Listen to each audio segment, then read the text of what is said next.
Saya percaya ramai orang KL Selangor kalau dapat pilih satu power, dia nak pilih super speed. So dia boleh 1 saat tengah pakai baju, 1 saat lagi dah ada kat office dah. Macam tu. So tak payah risau dah bos marah sebab lambat kan. Manusia ni berapa paling laju lah kita boleh travel. Kalau kita tengok Usain Bolt berlari, the world record, dia dapat capai kelajuan 44 km sejam, which is laju juga kalau kita lari. And kalau kita drive kereta pula, mungkinlah 100. Kalau bawa Myvi mungkin 200, 300 lah. And kalau kita tengok kita punya Datuk Dr. Sheikh Muzaffar Shukor, dia orbit bumi dalam ISS, dia dapat capai kelajuan sehingga 40 km per saat. So itulah kelajuan yang manusia boleh capai. Tapi kalau kita laju lagi, nak capai sampai level-level flash ni, sebenarnya memang banyak lagi keburukan. So masalah dia bukan pada super speed tu sendiri, ialah pada acceleration, which is kita punya velocity, the change of velocity divide over time, which is A atau acceleration, ataupun dalam unit yang paling popularnya ialah G. G ni ialah equal to 9.81 meter per second squared. So that is 1G.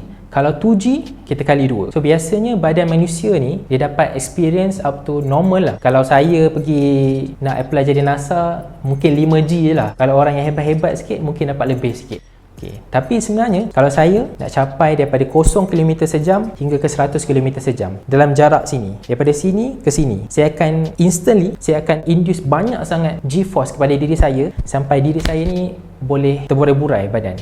Tu saya lah. The Flash ni katalah dia dapat capai, kita ambil sikit lah, 1/10 of the speed of light, which is 0.1 C. So C ni ialah 3 times 10 to the power of 18, which is the speed of light. So bila dia travel tu, untuk Flash jadi so instantaneous in the travel, dia kena akan force in the billions amount of G. Untuk dapatkan force itu, force equal mass time acceleration kali dengan berat badan manusia, dia akan exert force yang billions amount of Newton, yang di mana dia punya kaki semua akan terburai. Yang kedua pula ialah kita punya mind limitation. So sebenarnya bila kita jalan laju-laju ni, kita punya otak ni boleh proses ke? Boleh ke otak kita ni proses sepantas cahaya? Kalau otak kita ni boleh proses sepantas cahaya, rasanya SPM tu bukan 2 jam, SPM tu 10 minit, mungkin 1 minit je. Tapi sebenarnya kalau kita lihat pada Comet Flash, dia ada mention bahawa Flash ni memang boleh perceive real world dalam kelajuan cahaya, dan juga dia boleh perceive information in the attoseconds, which is times 10 to the negative 18. So sangat-sangat laju. So katalah ini Flash memanglah dia boleh buat, tapi kalau kita ada super speed, memang kita tak boleh buat. Kita bagi satu contoh, ada seekor serangga ni yang kita panggil spesiesnya kumbang harimau. So kumbang harimau ni ialah insek yang paling laju dalam dunia. Dia boleh capai length 120 kali ganda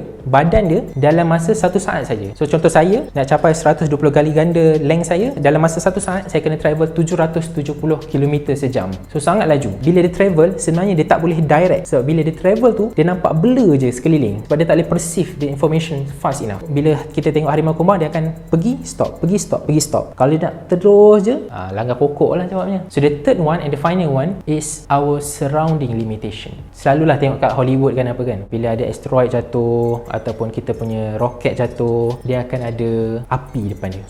Api depan dia. So api yang depan ni sebenarnya bukan kerana air friction, it's because of adiabatic compression. So adiabatic compression ni berlaku kerana there is no heat release when the gas is compressed. So bila gas tu compress, tak ada heat yang release from the area and dia compress, maka berlakulah api tu. Kita tengok pula kalau dia flash, bila dia lagi laju dia asteroid jatuh, tapi tak ada pula api depan badan dia kan. Kalau kita travel as fast as the Flash, sebenarnya kita punya baju-baju ni semua akan terbakar, kita punya badan ni semua akan cair semua. And last sekali, benda yang paling impossible sekali, sebenarnya Flash ni bila dia lalu jalan jauh-jauh ni, dia tak pernah jumpa serangga ke? Sebab kan bila kita drive laju-laju atas highway kan, lepas tu bila habis drive je, walaupun baru basuh kereta, mesti ada serangga melekat-lekat kat depan tu. So Flash ni sebenarnya bila dia lari 1/10 of the speed of light, walaupun fly, katalah lalat tu sangat kecil, tapi kerana kelajuan dia tu, force dia sangat-sangat tinggi. Kita tahu force equal to ma. Walaupun mass tu rendah, tapi acceleration dia sangat tinggi, force dia tetap kuat. So katalah Flash lari-lari, lepas tu jumpa lalat, sebenarnya boleh cabut kepala dia sebab terlanggar lalat kan. Secara kesimpulannya, memang power Flash ni, it needs to be equipped with other power as well, such as macam kita tengok Barry Allen, dia ada super recovery, kita ada super perceive of time. So ini dia punya power lah. So kalau dia kata kerja dia tak siap ke apa, sebenarnya dia perlukan 1 second je saja nak siapkan.